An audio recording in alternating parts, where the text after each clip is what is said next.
Hello, everyone. Welcome to Groong's Weekend Review for April 12, 2026. Today, we're going to talk about the US and Iran negotiations in Pakistan, Viktor Orban's loss in the Hungarian elections, and the most recent MPG poll, as well as the Armenian elections. So we're talking with Hrant Mikaelian, an interdisciplinary researcher in Yerevan in social sciences. Hello, Hrant. Welcome back to the Groong podcast. Hello, Aspet. Hello, Hovik. Thank you for having me. Ողջույն Hrant. Ողջույն. So essentially, we're still in the 2-week ceasefire period, but the US-Iran talks in Islamabad have broken down, and Trump has essentially answered or escalated by announcing a naval blockade of Iranian ports that started on Monday, April 13th. A few thought that the war was truly over, including, I think, everyone here. But there was still hope of an off-ramp, and instead, Washington is coming in with ultimatums, and Iran is hardening its red lines, and the chance for a negotiated exit looks as weak as ever. So the quick question I have is, how do you read what happened in Islamabad, and is there still a hope for some kind of a resolution, a negotiated resolution to this, while the ceasefire is still ongoing? Frankly speaking, I see a very low credibility of peace chance right now. And there are at least two major reasons. And it's difficult to say which one is more important. The reason number one is that there is a very strong disruptor of peace, and it is Israeli leadership, who is Benjamin Netanyahu, who has reportedly called J.D. Vance, talked to him, and discussed. And not only that, of course, he has several times striked Lebanon with very brutal attack and on civilians too. So it creates all the possibilities for continuing the war. So he does whatever is possible, and many Israeli politicians thought that this deal, especially that it did not include Israel, is not good for Israel, and that's why they are disrupting this deal. And it is very important reason why it does not work. Another reason is that as of now, both U.S., I mean Trump and Iranian leadership are feeling themselves in corner. So they need to somehow win in this situation, especially Trump, since the ceasefire was seemed to be more beneficial to Iranians, since the attacker was the United States and Israel.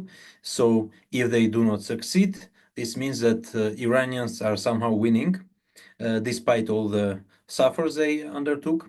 But politically, they are on the winning side, and they are dictating their terms. And we have seen how Americans started dictating their terms too. So the position with which J.D. Vance came out was either take what we are suggesting, or there will be a war. So it's ultimatum. This means that, and both sides see themselves as a side which has a right to dictate the terms.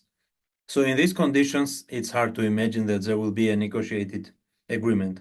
Although I would say that at least there is a second or 1.5 track which is still ongoing. Obviously, there are negotiations, discussions, talks, and so on. But politically, situation is not ready for peace. And what else are we observing is that US is intensively rearming itself and Israel, obviously before the second round.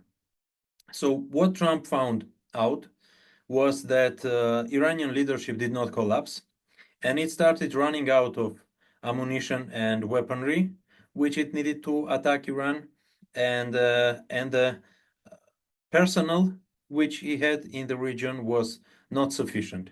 They started moving more personnel, more ammunition, and so on, but it was not sufficient too, because the channels are not that wide, and the supply lines are very long, and many countries refuse to participate. So there is a air breach, and we have seen through some pictures from flight radar that there is very intense supply through UK, then Eastern Europe, and then the Gulf countries. And I assume that there is a preparation for the second round. Maybe US is preparing for the limited ground strike. So that's what I expect, and maybe in 1 week, or maybe even later, when they will gather all forces, they will try it again. Okay, well, so that's where we stand with Iran. Let's talk a little bit about Hungary, where over the weekend, the prime minister for the past 16 years, Viktor Orban, and his ruling Fidesz party lost the parliamentary elections to Peter Magyar and his TISA party. Orban was a populist nationalist character who often frustrated the EU's anti-Russian foreign and economic policies, yet sided strongly with dictators like Aliyev, Erdogan, and Netanyahu. Now, Orban's legacy with Armenia is doubly tainted, with the axe murder of Lieutenant Gurgen Markaryan by Azeri Ramil Safarov.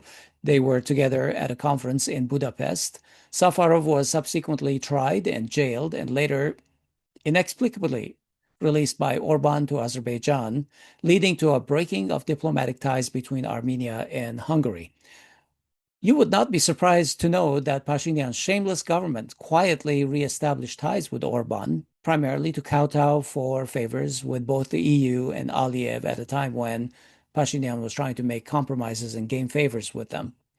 In the US, Orban was a darling of the MAGA movement, J.D. Vance, Trump, and even once spoke at the CPAC convention, which is a convention basically for conservatives in America, which is quite unusual because foreign leaders don't usually come to that convention to address the Americans.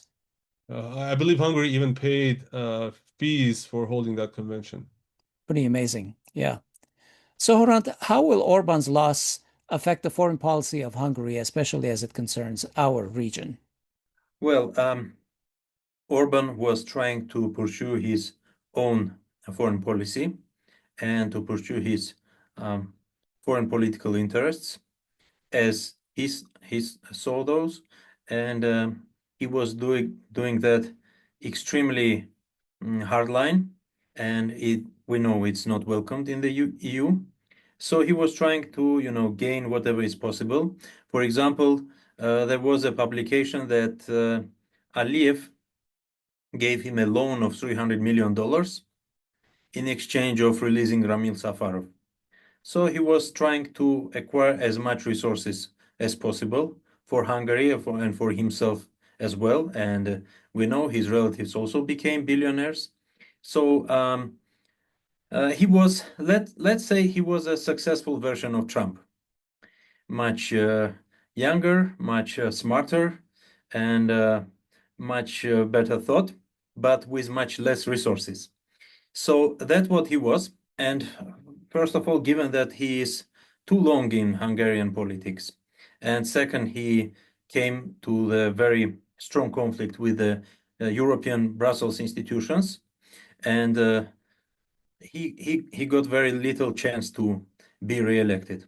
Of course, Trump and his administration supported him, but EU, the Brussels, was strictly against, and they have more effect on Hungarian politics. So this is one important difference, because on one hand we have Pashinyan, who has support both from US and from Brussels, and we have Orban, who had support from US but did not have support from Brussels, rather the opposite. So there is a difference here. So foreign players are involved, but to different extent. At the same time, Can I also just add something? Isn't it curious that when J.D. Vance was in Armenia explicitly endorsing Pashinyan, no one said a peep. But when he went to Hungary to endorse Orban, all of the EU establishment started crying about outside interference, even though they are the number one outside interference guys or experts in the yeah, region. because actually they agree with what he did in Armenia, but did not agree with what he did in Hungary. So it's EU and US interests do not diverge to the extent some portray. They still during the Trump era they still coincide in many cases. So what we are observing here is that one foreign interference one over another foreign interference. So unfortunately for countries like Hungary and especially Armenia, which is even smaller, 3 times smaller than Hungary, for countries like ours, it's very hard to be sovereign, and you are affected either by one or another great power, and especially during this interconnected era of information, economy, and politics, which is completely interconnected throughout the world. So, what do we get from here? I mean, we as Armenia. One, I think that Orban, which started from some moment playing on Erdogan's side, which will be much more, well, Hungary will be much more, let's say, in line with Brussels foreign policies. EU has already presented a 27-point plan, which Hungary must one-sided accept to get its frozen assets, or at least the assets that EU has promised. It's 35 billion, which is significant amount for Hungary, but at the same time, 27-point plan, which includes lots of stuff, giving up all foreign policy, ensuring gay rights, ensuring migrant influx, and so on and so forth, will be very hard to swallow for new Hungarian leader, although he was also at some point conservative and sided with Orban, but I think now he will try to be in line with Brussels foreign policy. So I think he will try to negotiate to decrease, let's say, number of these points at least twice. At least migrants issue will be very hard to negotiate and will be very important for Hungary. And I think it will be a possible place of concession for Brussels, but many other points he will have to accept, especially what is regarding Ukraine. But at the same time, I think that Erdogan will lose his influence, which he had through Hungary in Europe, and I think for Armenia it is a good sign. Hrant, one of the things that we notice is how the opposition coalesced around one candidate to defeat Orban.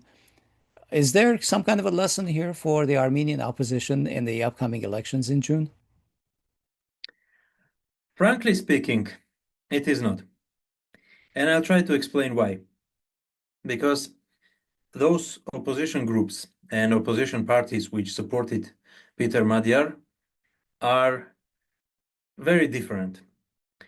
It's a very wide coalition, which looks very similar to what there was in Israel several years ago, like 5 years ago, if I'm not mistaken.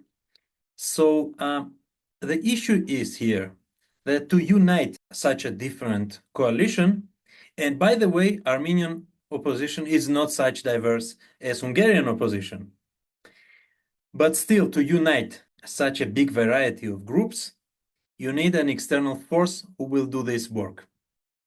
And there was such force in Israel. It was US Biden administration. There was such force in Hungary. It was Brussels. And there is no such force in Armenia. So I think this is the difference if we look at it objectively, because again, the foreign influence is there on both sides in Hungary, but EU side played, let's say, more technologically. But at the same time, as of now, it's unclear how stable will be this new government, because many say that the coalition is so wide that very, very soon the new leader might face difficulties, and his coalition might start collapsing. He gained constitutional majority. Now, will he rewrite all the laws Orban accepted? Or his coalition will start collapsing and he will have to deal with new situation, and then they will have to have new elections, basically like Israel has undergo this process. So we will see. Now, in Armenia, if there was one leader on the opposition side, then I think we would have no question. It's Pashinyan or the opposition, because the popular vote would be very much like what we had in Hungary. So it would be like 55 to 35 or 55 to 38 maybe for opposition.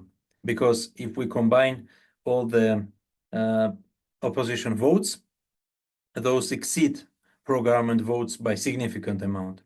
But since many parties might not pass the threshold, the government has, the Pashinyan party, ruling party, has good chances to win.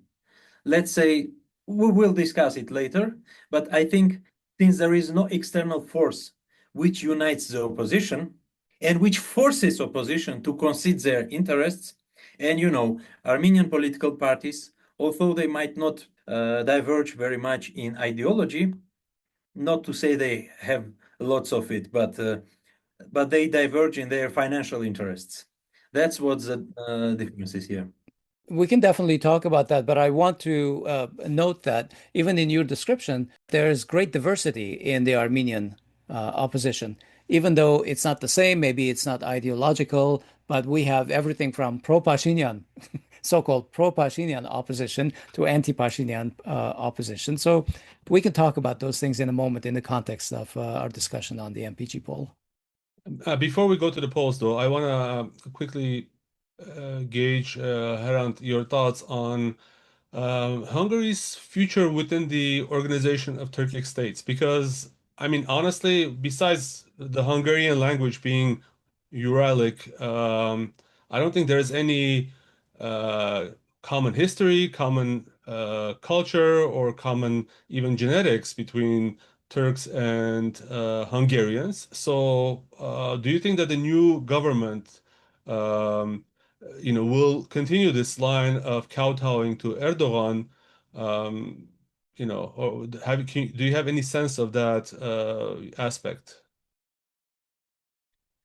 Well, first of all, Uralic is, the Hungarian language is much closer to Finnish or Karelian or Mordvin language, but not to Turkish or Kazakh or Uzbek language. So, I mean, it's maybe very, very deeply in history, maybe 10,000 years ago, it was the same language, maybe, but not 2 or 3,000 years ago. So I think Orban's play on Turkish ground was a kind of exploration game, which he was trying to find some new resources. But frankly speaking, I don't see what he had to gain through that coalition. Maybe it was just a move to counter EU, because on one hand he had a relation with Russia, but since any kind of relation with Russia is very toxic in the West right now, this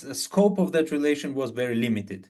So he chose another partner to mock the Brussels, which was Erdogan, and not only him, of course, but I think Erdogan was kind of a tool for him. And since the new government will not have this need to counter Brussels, I hope they will limit the scope of participation in the Turkish states organization, of course, there is a religious and any other kind of difference, but they don't even share any joint interests as well. So Yeah. I don't see any realistic scope of cooperation, maybe economic, but economic Turkey can have with Albania as well, or maybe with Italy or whoever. I don't see any specific interests Hungary can have with Erdogan. Okay. One final question. Does this loss by Orban polarize the EU's position towards Russia even more than it is at present? That's a very interesting question, and I think the future will show. But what I can speculate right now is that the EU was playing a game that, look at me, I'm crazy, you cannot stop me, and so on and so forth. And since there was a disruptor who happened to be Orban, EU could portray itself as much more anti-Russian and pro-Ukrainian than it really is. And now, since there is no Orban, either EU will have to pursue its policy, what is declared, and will find the consequences very soon, or it will have to back down rhetorically as well. Because what they are declaring is basically, if you translate it to the political world, it's a total war against Russia. And since there is no one who is stopping them, they need to have some steps. And I don't see which kind of steps they should do. Okay, they can give 90 billions to Ukraine, which I frankly speaking don't believe that they will give. And so I think it might be even beneficial if EU will have to do whatever they declare and not having Orban to blame for failures in anti-Russian policy. All right, folks, now let's move to politics and the election politics, especially of Armenia, as viewed through the prism of a poll that was recently published. And the poll that we're talking about is MPG, also known as Gallup International Association Armenia. The results of which were published last week, but the polling was done between April 1st and April 3rd. So pretty tight window there. Now, if you're following us on video platforms, then we will show the slides from the poll on your screen. Those include not just YouTube, but we're also on Substack. And also Rumble and even Spotify, we have a video version. We'll have a video version of this podcast there. So feel free to follow along on video if you like for this one, because there's a lot of information to communicate. All right, now let me just jump to slide number 3 in the poll, which said, in your opinion, what are the most important issues facing our country? And it has some pretty interesting results, in my opinion. So let's start with the first one, which was the question that was asked, in your opinion, what are the most important issues facing our country? Now, if you remember the IRI poll, I think a month back, the IRI poll still found that most people said security was pretty important, but it had actually decreased in importance over time. But this poll clearly suggests that security issues are on the top of mind of Armenian, of the respondents at least. So number one answer was security issues, 45.8%. Number two was unemployment with 14.9%. Economic situation, 13.5%. Low pensions and salaries, 10.7%. And then actually border demarcation, which is listed separately as 9.8%. So if you actually add border demarcation and security issues together, you get almost 60% security concerns.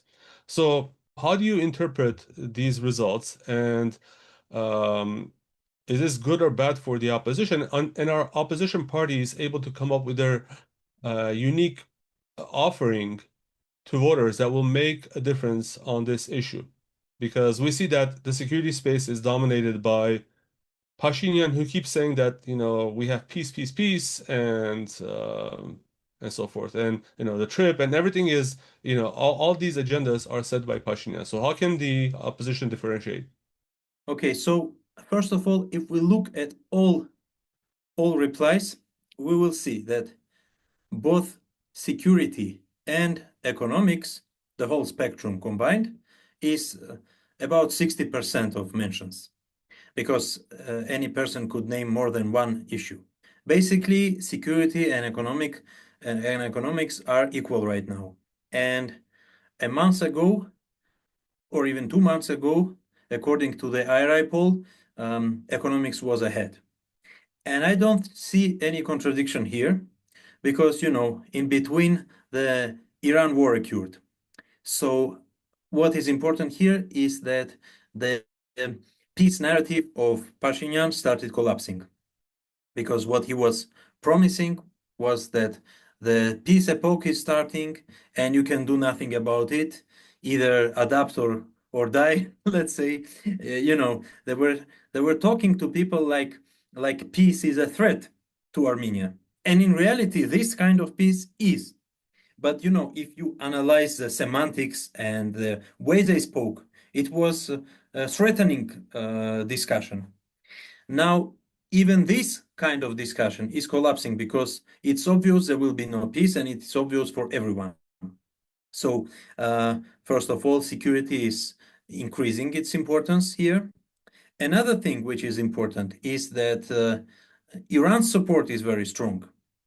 So according to this poll, 58% support Iran and just 3.3% support US and Israel.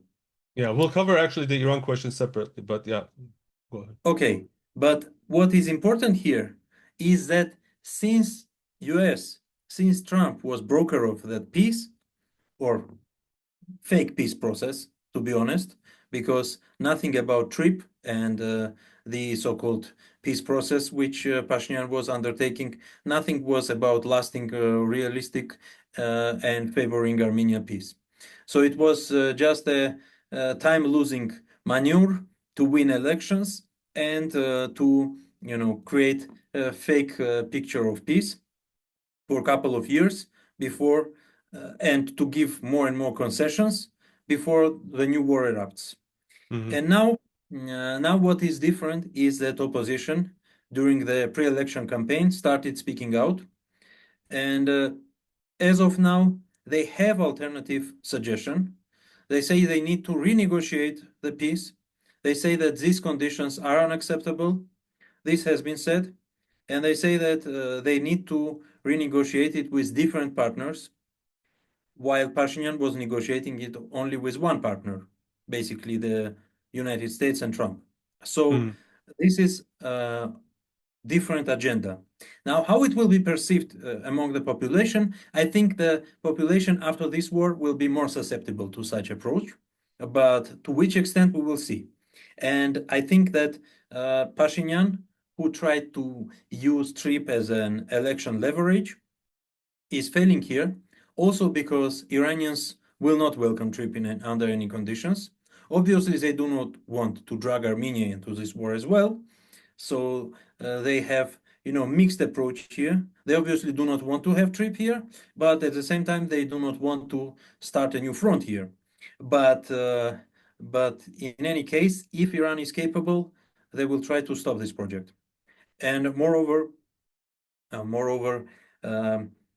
we are observing another reality. Iran has finished construction of their own corridor. Well, basically, it's not corridor. That is a difference with TRIPP. So they are providing Azerbaijan with a land connection, with bridge, through their own territory.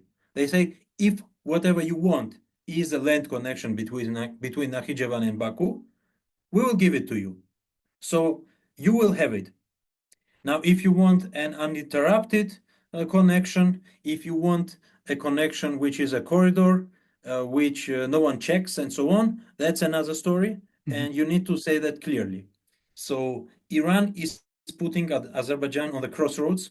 Either it should state its aggressive approach, which is never hesitating to do, but anyway, or it should accept Iranian proposal.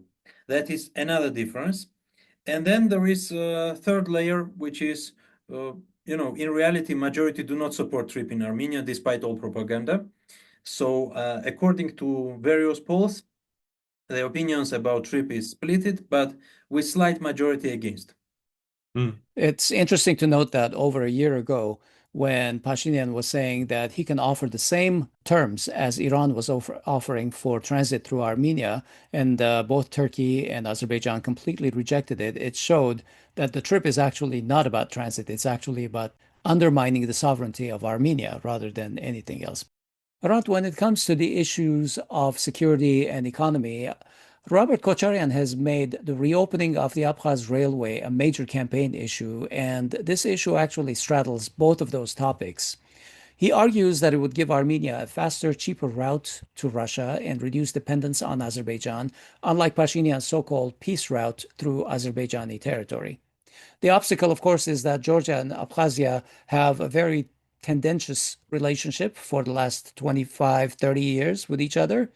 And there's a lot of difficulty in getting them to agree on anything. Still, Russia has been pushing the idea publicly, and the Abkhaz side has shown some interest to come to an agreement. And in the past, Russia and Georgia talks, for example, in 2018, reported some advancements in this area, but then the Abkhaz, of course, stopped it. So do you think that times have changed here? Is Russia able to put the kind of pressure on Abkhazia and Georgia to come to some kind of a win-win agreement? Could Armenia also pitch into this to make it a win-win agreement and open this railway? Okay, so I think this is a very hard issue because let's say there are 2.5 sides which are for this railway and 2.5 sides which are against this way. So it's a kind of a deadlock. Let me start from the sides which are for. The first is Armenia, and Armenia has been desperately asking for reopening this way since 1992 when it was exploded by the Abkhazians, because Georgians were trying to, bring their military through this railway. Abkhazians have blown the bridge there, and since then the road is not working. Now, Armenia wanted to reopen this road like any time. Second side is obviously Russia, because Russia has lost adequate connection to the South Caucasus um, due to bad relations with Georgia on one hand, especially before 2010. There were 4 years when there was completely no connection between Russia and Georgia, I mean land connection. So Russia wanted to restore connection to the South Caucasus, and Abkhazian Railway is a very important direction for that. That's second. And 2.5, the half would be Iran, because Iran wants to get a way towards, north and northwest. And why half? Because Iran is not very deeply involved there, but still it is there. And Iran will be, supportive of this transport road. And if Iran is sustaining its position in the region after this war, they will have an important word to say. So it is dependent also on US-Iran war outcomes. That's first. Now, who is against? Well, again, 2.5 players. First player is Azerbaijan, not Georgia, not Abkhazia. Why Azerbaijan? Because Azerbaijan is struggling to blockade anything connected to Armenia wherever possible.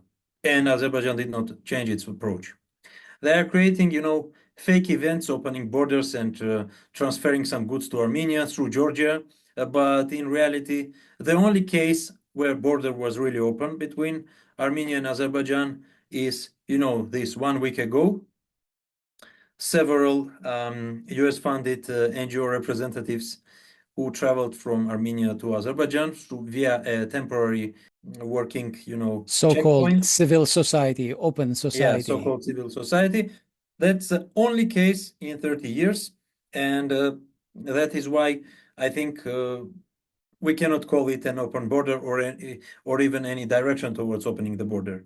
Because whatever is discussed about that those are just episodes. Azerbaijan is not opening the border, not easing the blockade, and whatever it is doing, it's trying to do to remove the Section 907 for the Freedom Act of US, which is blockading US from the military aid to Azerbaijan. So that is what they are trying to do, and they are using Israeli lobby in US Congress.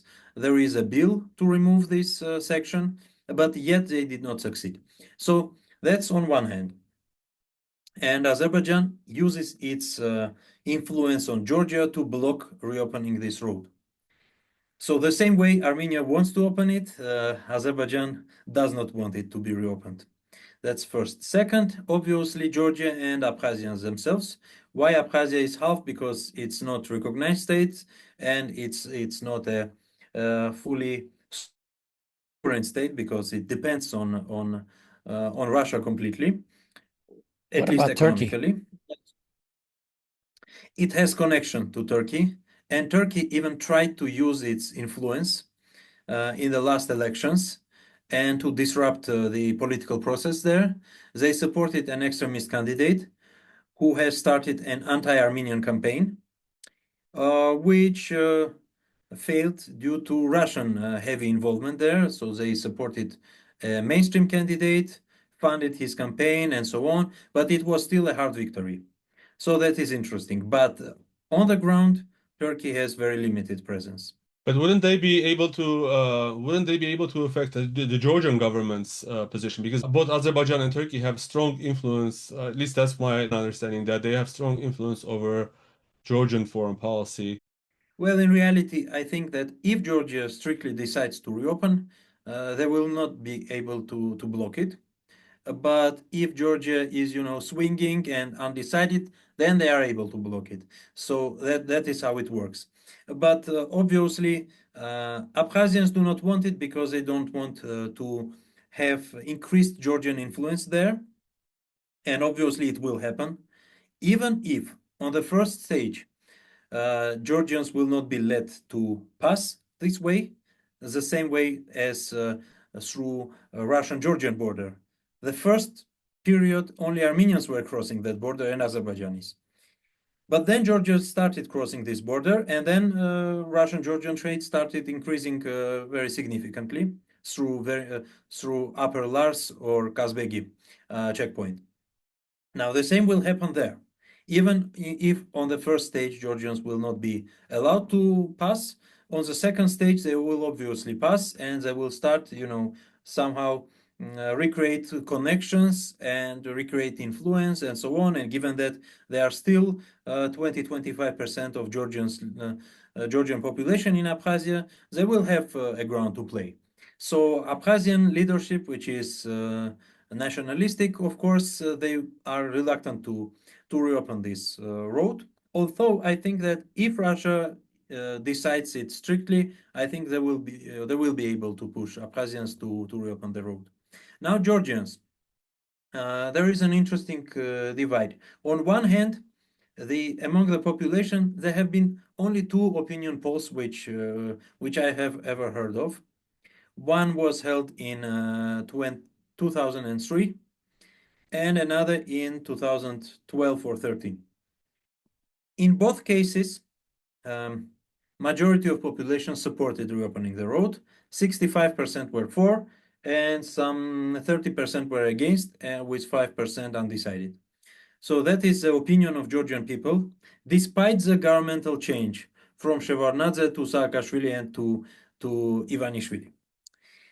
Now, Ivanishvili only once, he has stated that he wants to reopen this road, but then he faced very strong opposition in both Georgian opposition, which was pro-Western, and the West itself. Because, West wants to cut all ties between Russia and Georgia, and they see that if this road is opened, the ties between Russia and Georgia and between Russia and the whole South Caucasus region, including Armenia, will start recreating, and that is why they don't want this road to be opened. So they use their resources also to block it in Georgia, using the opposition. And we have seen how EU and US are able to gather dozens of thousands of people in the streets in Tbilisi. So it is important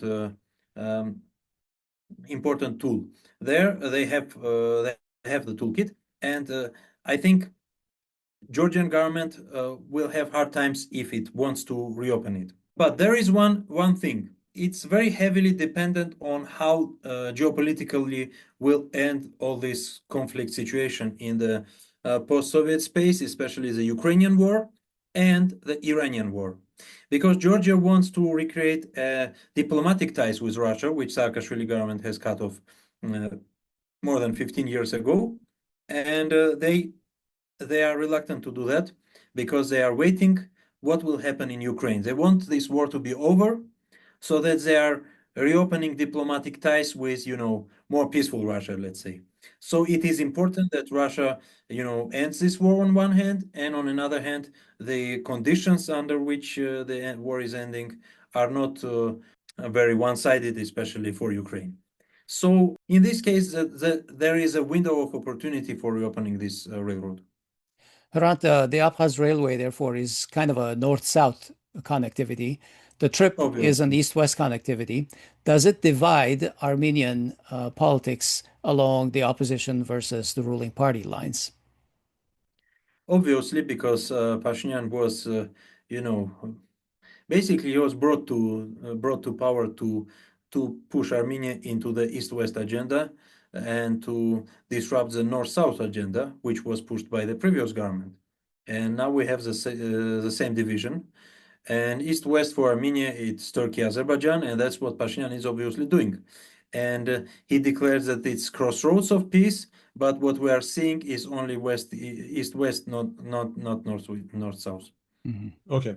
Let's move on to the next set of questions, which gauged the public opinion on the Iran war. So slides number 4, 5, and 6, if you're following along on the screen. So slide number 4 asked, who do you support between this Iran-Israel war, Iran-US-Israel war? And a resounding 57.9% said that they support Iran, while only 3.3% said that they support Israel and the US. I mean, about 36% said that they support neither. On slide number 5, however, they asked who is most responsible for this war. And 73.9% said the US, Israel, or both the US and Israel together. And only 3.2% again said that Iran was responsible for this war. However, slide number 6 is a little more interesting. When voters were asked whether they are satisfied with Armenia's policy in response to this war, 27.2% said they were satisfied. Meanwhile, about 23.3% said that they were dissatisfied. I mean, reading the amount of support, honestly, between, as a layperson, if I, saw this amount of support for Iran, it's interesting that at least in terms of the Armenian foreign policy, most people are equivocal. I mean, essentially, in terms of, whether they support or don't support Armenian foreign policy regarding Iran. So, what can you ascertain from these results?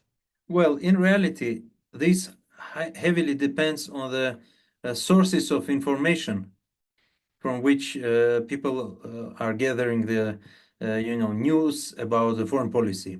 And in Armenian case, the very important source of information is the first public TV channel, which always have been propaganda TV, but during Pashinyan's time, the amount and extent of propaganda has exceeded everything you could imagine of.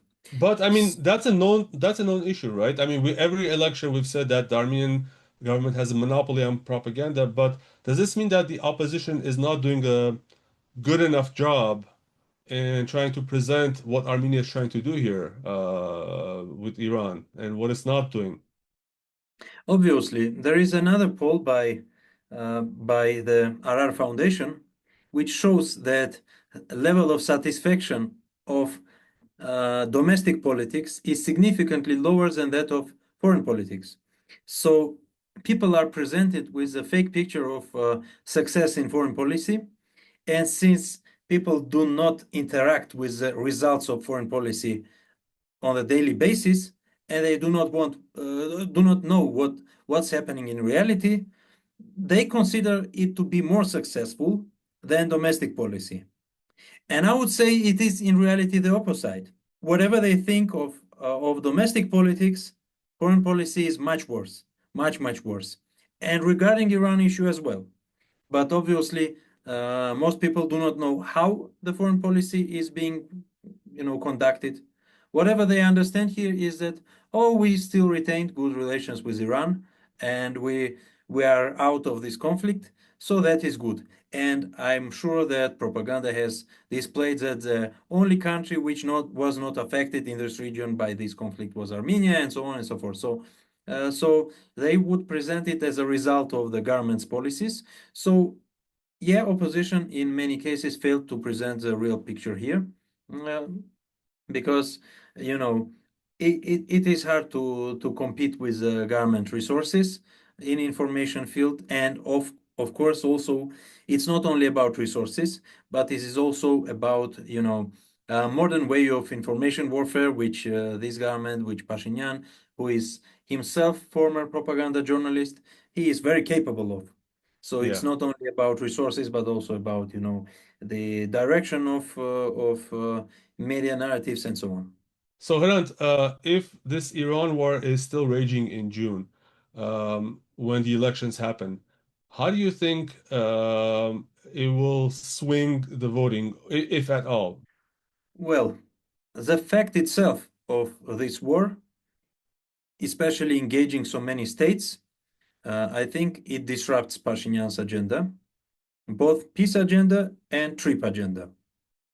So Pashinyan started to speak much less about peace and TRIPP, and he switched towards domestic political agenda, which for him is much harder to do.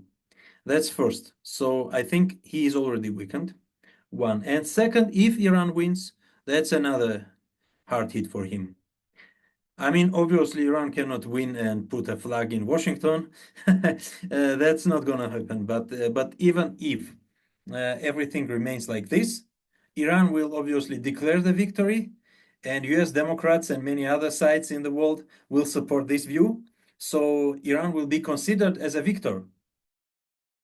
So if Iran is considered as a victor, then any Trump negotiated plan is failing, and Trump negotiated policies are failing, and Pashinyan's agenda of one-sided direction towards the West, at least declared, because in reality he's not going towards the West, he's going towards Turkey, which is also in a way the West, but just geographically.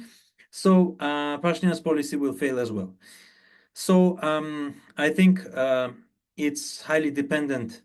This war will affect the results of elections, but maybe 5% of voters will swing as a result of this war in this or that direction. This is a very large poll, so I'm just going to skip a few slides and talk about slide 14, where the question is, are you going to participate in the 2026 parliamentary elections? And the poll respondents basically said, yes, 60.5% said they are going to participate. This is a very uncharacteristically large response that's positive. What do you make of this? I would not say it is very high in reality, because usually people overstate their level of participation in wherever you might imagine, in voluntary activities, in church services, in elections, and so on. So usually in Armenia, in the polls, you get some 80% of people saying they are going to participate in elections. Now, 60% is rather low, given that we might have 60% participation rate as well. But if 60% say they will participate, this means that in reality, the lower number will participate because, okay, 60% have intention to participate, but maybe some will be away, some will have another things to do, and so on. And so I think as of now, this number is very low. But at the same time, only 15% said that they are not going to participate, and 25% are undecided. And let's see where those people will go. And hopefully they will also participate. So we will have more diverse landscape. But anyway, this is nature of the field of sociological field rather than the real intention to vote. Because of the mood of the population, Hrant, we have assumed that the higher participation actually favors the opposition and the lower participation favors the government. Do you see this issue the same way? Yeah, obviously we can check it in Hungary. And yes, if Hungarian election is a good lesson for Armenia, it's primarily this issue. And because we have seen how big participation rate was in Hungary, if I'm not mistaken, it was 78% of people who participated in elections, and in Armenia it was last elections, it was, if I'm not mistaken, 48%. And even if we exclude all the voters which are not present in the country because the voter lists are inflated, even in this case the participation rate would be lower than 60%. And we have seen another case in Gyumri local elections, which took place a year ago, where opposition has won, and also because of increased participation rate, significantly increased over previous elections. So yes, if people are active, then opposition has more chances to win, and if people are passive, the government has more chances to win because the government controlled electorate, which is, let's say, 25% of people, um, is stable. So if 25% of people participate in voting, the ruling party will have 100%. And if 75% will participate in elections, they will have 1/3 of votes. So I'm bringing it to the extremes, but I think you are getting where I'm heading. So I think as of now, the opposition electorate and opposition votes are in the play, while government votes are very stable. And by the way, one more thing. Usually in Armenia, before the elections, especially 3, 4 months and so on, before the elections, the votes for government, for ruling party are very stable, while votes for opposition are increasing towards elections because opposition is starting to, wake up before the elections and activating and so on. And always they are late to come up with programs and so on, but still they gather some support. So I think in this case, we're also observing this picture because in the earlier polls, we would see the lower rate of support for opposition, and in newer polls, the rate of support for opposition is increasing. Let's go to the main course of this poll, which is slide number 15, which asks, if parliamentary elections were held next Sunday, which party would you vote for? Civil contract, based on these numbers, has 24.3% support. Number 2 on this list is Strong Armenia, which is 13.4%. And number 3 is Prosperous Armenia, 7.9%. Armenia Alliance is at 5.5%, which would mean that they wouldn't, if with these numbers, they wouldn't clear the threshold. And then Wings of Unity is at 1.5%. Now, according to MPG, this dog party from Vartan Hukasyan has 3.1%, but I haven't heard any announcements from them whether they're running, but they're obviously with 1% away from the threshold, so it's very interesting. What are your thoughts about these results, and how would they translate to mandates if this dynamic stayed the same? I tried to cross-check these results through other posters, assessments, and what I can say is that these results are most likely representing the reality on the ground. It seems that the Tsarukyan's bloc support rate is a bit inflated here, but for the rest, it is more or less adequate numbers here. Now, regarding Pashinyan's party, which has 24% here, by the way, the same number he had in IRI poll. Yeah. The opposition votes were lower there due to some reasons, maybe the selections bias or something else, or maybe just due to timing, because it was period of JD Vance visit to Armenia, and obviously the whole informational space was covered by that, and especially Pashinyan was trying to use it in his favor. But at the same time, couple of days after, there was a presentation of the Strong Armenian Party led by Samvel Karapetyan, and we are observing that Samvel Karapetyan has gathered some more support in this period. So that's on one hand. Also, we have seen that Samvel Karapetyan's party had a rather impressive rally several days ago. Yeah, on And Saturday. yeah, and not only his supporters were impressed, but also the government, because today on Tuesdays they have captured several representatives of the party and took them to, detained them, including Gohar Gumashan, who is mother of a newborn.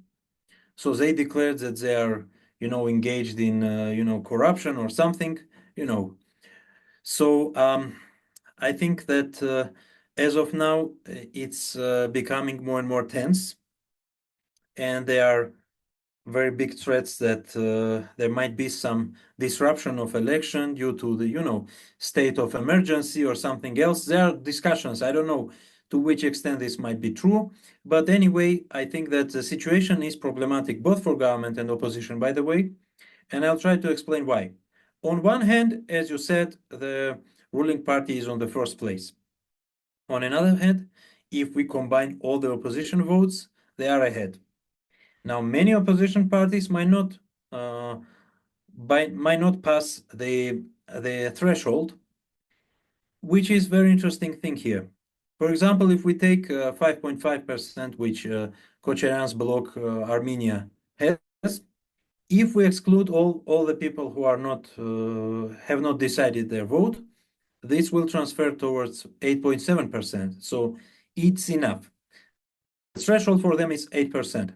Now, Isn't it actually 10%? Because they got no, it is 8.7. Oh, sorry, 10% for be, strong army. Yeah. It would be 10 if there would be 4 parties there, or 3 Okay. or 4 parties.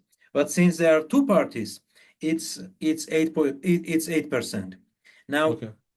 Despite which figures we trust, we can easily say that Kocharyan might pass or might not pass. And this might become a deciding factor for the elections. And frankly speaking, some Armenian politicians, which are not participating themselves in the elections, but they represent another political group, let me not say which specifically, they started targeting Kocharyan, and I don't understand why they started doing it before the elections, and some people think that it's connected, they are indirectly supporting Pashinyan, because, in reality, if Kocharyan will not pass, Pashinyan has very good chances to win, because opposition can win with a coalition. There is no single opposition party which will win. Obviously, the strong Armenia party by Samvel Karapetyan has the highest share among all opposition parties, but it's not going to surpass the ruling party. At least as of now, we don't see these signs. They have lower support, especially given that they do not have all these tools in their toolkit, all the state apparatus and so on. So anyway, the problem is that it will depend who will pass through the threshold and who will not. Yeah. And obviously the international events, which we have discussed as well. Another important international event will take place in 3 weeks, when the EU representatives and the European political community will gather in Yerevan 1 month before the elections. And obviously it will be a big support for Pashinyan, and it might give him another 2 or 3%, which might be even enough for him to win. So as of now, it's a very unclear situation. I would say 50-50 for government and opposition. And even if opposition wins, it will be a very hard coalition. There will be 3 or maybe even 4 parties in that coalition. And it depends which parties will overpass the threshold. And also regarding the dog party or Vartan Kukasyan, it's very unclear, because on one hand they are having discussions and they are saying this or that. On another hand, their leader is in jail in US, and Pashinyan is pushing him as well. So it's very unclear situation.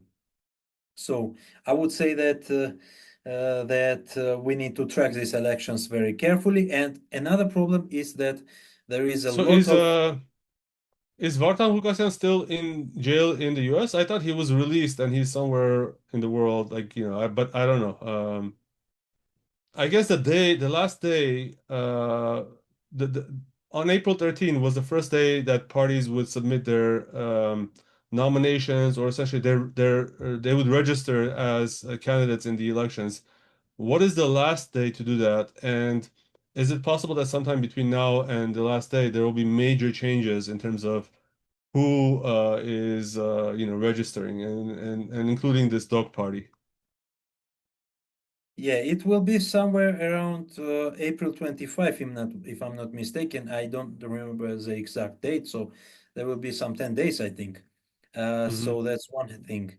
Regarding the dog party, yeah, I frankly speaking, I don't know exactly if he was released, but I'm not sure that he still has full control of his party, because Pashinyan captured, or bought some of his party members, and they have had several internal conflicts. So it's very unclear situation there, and as of now, I cannot say anything decisive. And if he is not participating, then there is another question: whom he will his electorate support? Another question is the Republican Party of Armenia, which has declared that it's not going to participate in the elections. And it's understandable. According to MPG poll, they would get some, it's 2% here, but if we exclude those who are undecided, then it would rise to 3%, but it's still lower than the threshold. But 3% could make a difference for opposition parties. And then there is a question where those 3% will go. Another question is what will Armand Tatoyan's the Miasnuțean Tever, or the Wings of Wings of Unity Unity, yeah. party will do? Okay, Because there are Hayaqve, just for our listeners, Hayaqve decided to leave this alliance. So we don't know what Hayaqve will do, and we don't know what Wings of Unity will do. Well, first of all, I can tell you that unfortunately, Armand Tatoyan was not very, good partner for them, because he tried to, not share any meaningful positions with his partners, and he failed negotiations with some other parties. They had a hope to create a wide minoritarians bloc, which would be very interesting initiative, but it failed. And unfortunately, it failed due to, political immaturity of Armand Tatoyan, let me say. Now, on the other hand, it's unclear whether Armand Tatoyan will participate himself as well, because due to many polls, he is on around the threshold, and he might as well go down, especially if tensions rise. If tensions rise, we might have a situation similar to, for example, 2008, when all the minoritarian parties have lost their support, and all support was dragging towards main candidates. So, I mean, the presidential elections, heated elections of 2008. So in this case, both support of the ruling party and of main opposition party, Strong Armenia, will increase at the expense of minoritarian political groups. But we will see that. We will see that. So as of now, it's very, very questionable where will the electorate of minoritarian groups go, and how big number of parties will be left outside of the threshold.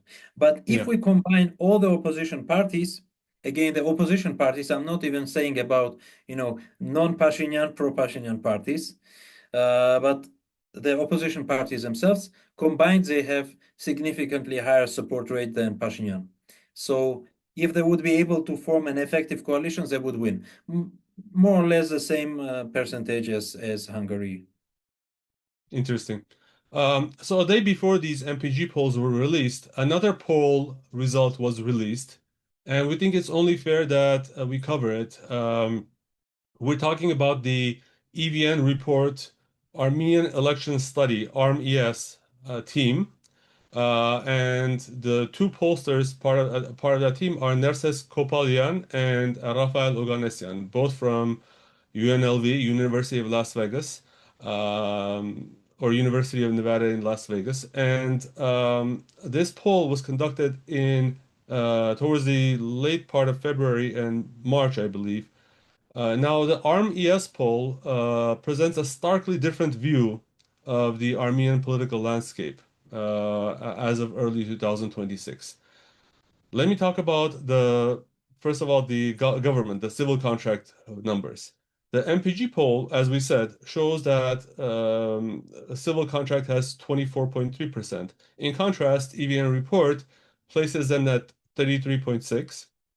Now, when you talk about the opposition, the MPG poll shows Strong Armenia with 13.4, Prosperous Armenia 7.9, and Armenia Alliance 5.5. Meanwhile, the ARM-ES poll has Strong Armenia at 11.4, Um, Armenia Alliance only 4.2, and Prosperous Armenia 3.3. To what do you attribute this huge divergence in numbers? Okay, if we look at previous poll by EVN report, we will see that this poll corresponds to all other opinion polls which have taken in Armenia in the end of 2025.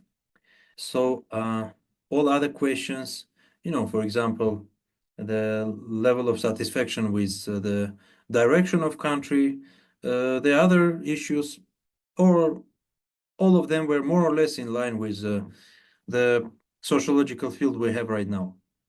This one diverges significantly, and this is interesting.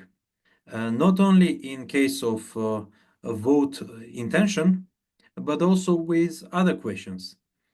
And if we look Yeah, at in fact, if I can just say, according to this same poll, 89% said that they're going to go and vote. So, yeah, for example, that is very significant difference uh, compared to the MPG results. And frankly speaking, 89% does not seem trustworthy right now.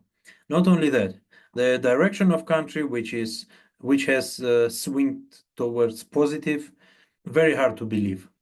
No good changes happened in the last 3 or 4 months to believe that the direction is, swinging towards positive. The same regarding TRIPP, because TRIPP was considered not beneficial. Now it's considered beneficial, and so on. So we see a 10% shift in all of the questions in favor of government. Frankly speaking, I don't know exactly how it, and many questions are politically charged here, which shows at least the intention of the pollsters to show some political narrative.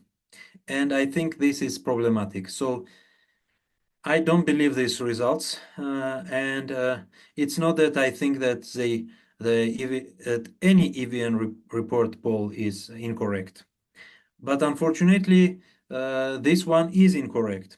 And moreover, unfortunately, in Armenia, we have a track record of any pollsters, at some point, especially those pollsters who have published freely the results, uh, have track record of, publishing incorrect results.